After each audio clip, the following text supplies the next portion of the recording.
This is the Marvel Legends Build-A-Figure Rhino. The figure is part of the third wave of the Spider-Man Marvel Legends series of figures. And to build him, you will need to purchase at least 6 out of the 7 figures here on screen right now. You will need to purchase all the male figures. Craven, the Chameleon, Scarlet Spider, Ben Reilly Scarlet Spider, the Superior Venom, Ghost Rider, and either one of the ladies, either White Tiger or Misty Knight, since both lady figures will have the torso. So, with that, let's see if we can get him into a regular pose and check him out. Now, this was a wave I was really looking forward to getting. I picked up this entire set, all 7 figures, at a local hobby shop called Kramer Toy Warden. If you've seen my my toy haul, my recent toy haul, you'll know that I picked it up at that store. If you're in Manila, they have awesome deals for Star Wars, Marvel, G.I. Joe figures. Kramer Toy Warden got a good deal for the whole set. So here's the figure. He's a teeny tad bit smaller than I expected. I thought he would be at least just about at the head of the Marvel Select figure. But, you know, nevertheless, it's still a great, massive figure to have in your Spider-Man collection.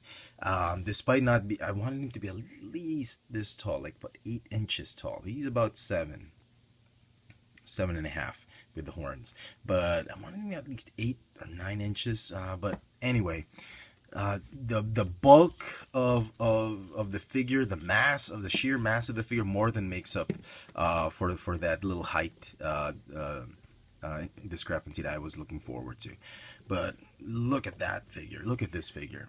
Let me try and get rid of this scale for a while. It's an amazing sculpt. I am definitely very pleased with it.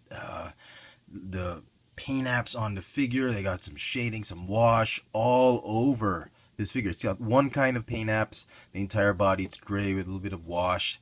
Just well done. Magnificently done by Hasbro. Now, there's an alternate head that you can have instead of that rampaging head. You can have the serious looking head. Like, he looks like an Inhuman who's been very happy with what he's turned out to be. Black Bolt, I don't want to be a Rhino. Anyway, he kind of looks like that, like he's constipated or something. It looks good, but for me, this is my Rhino head.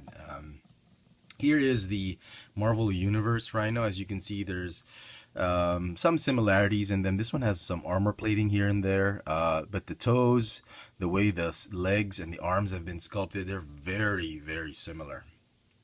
And if you want to compare it with the other Build-A-Figure characters that were released, here is the Green Goblin from Wave 1. He's still a little bit taller. I was expecting the Rhino to be at least this tall. He's about like 1/4 of an inch, 1/2 an inch taller than him. The camera's just not doing it right, but he is taller. And then we've got the Hobgoblin right there. So very nice. Very pleased with the sculpt. Paint apps are great. It came out great. Now each of the parts can be interchanged easily. Once you've snapped them on, you can easily pull them off. It's not very difficult to snap them off, unlike the other Build-A-Figure characters that we've had from Hasbro. They made it easier this time. For articulation, he's got a swivel neck that's on a hinge. The peg is right there. That's where the swivel is. He's got some ab crunch going on. A ratcheting ab crunch, a waist swivel, a ball hinge shoulder. The pads sort of rotate because they're just on pegs. He's got a bicep swivel, just a hinge elbow. They did away with the double hinge, or they didn't have an elbow swivel, but that's fine. That's, I think, for stability of that joint. Ball hinge wrists, ball jointed hips, thigh swivel, hinge knee, just a single hinge knee, and I think the purpose for that is the same with the elbow. It's just to give the joint some stability so that he doesn't sag. I mean, when you have him on the shelf, the figure doesn't sag like that because of weak knees. Ball hinge ankles with rocker joints. All in all, I'd give this figure a 10 out of 10. Definitely very pleased with it. If you're trying to track down, if you're looking to get this set, all the figures are phenomenal. I think Hasbro did a good job with this wave. This is one of the better looking Marvel Legends waves that I've come across. Hasbro, well done. If you've enjoyed this video review, please don't forget to subscribe to this channel, Chefitron. Don't forget to like this video and stay tuned for more. This has been the Marvel Legends Build-A-Figure character figure Rhino from the Spider-Man Marvel Legends series. Thanks for watching.